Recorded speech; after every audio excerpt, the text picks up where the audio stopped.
আজকে রাত্রে লেগানেস এবং বার্সেলোনার সাথে যে ম্যাচটা আছে, সেই ম্যাচটা লেগানেসের জন্য গুরুত্বপূর্ণ এবং বার্সেলোনার জন্য গুরুত্বপূর্ণ।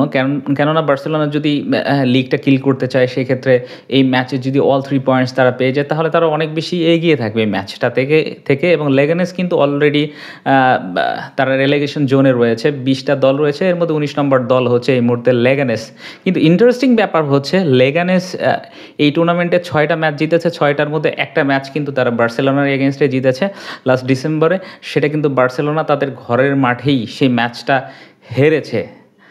সুতরাং লেগানেসের কিছু চান্স কিন্তু তাদের নিজের যে ঘরের মাঠ স্তাদিও মিউনিসিপাল বোতারেক, সেখানে কিন্তু একটা চান্স লেগানেসের থাকবে। কারণ লেগানেস যদি রেলেগেশনটা অন্ততপক্ষে অ্যাভয়েড করতে চায়, অন্ততপক্ষে ক্লিন শিট রাখতে হবে, নিদিন পক্ষে ড্র নিয়ে তারা যদি বের হতে পারে আজকে, তাহলে সেটা তাদের জন্য ভালো হবে এবং রিয়াল মাদ্রিদের জন্য কিন্তু একটা ভালো ব্যাপার হতে পারে। কারণ এই ম্যাচটা যদি কোনোভাবে লেগানেস বার্সেলোনার এগেনস্টে ড্র করে ফেলে, সেক্ষেত্রে বার্সেলোনার পয়েন্ট পাবে।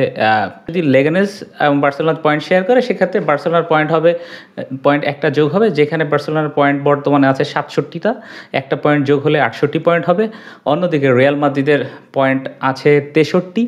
তারা যদি আগামীকালকের যে ম্যাচটা আছে, সেখানে আলাভেসের সাথে ম্যাচটা যদি জিতে নেয়, সেক্ষেত্রে তাদের পয়েন্ট হবে 66। তার মানে 1 পয়েন্টের একটা গ্যাপ থাকবে এবং পরবর্তীতে রিয়াল মাদ্রিদ যদি কোনো ম্যাচ আর না হারে এল ক্লাসিকো সহ, তাহলে কিন্তু রিয়াল মাদ্রিদের বেশ কিছু বা অনেক বড় একটা চান্স থাকবে এই লা লিগাকে গ্র্যাব করার জন্য।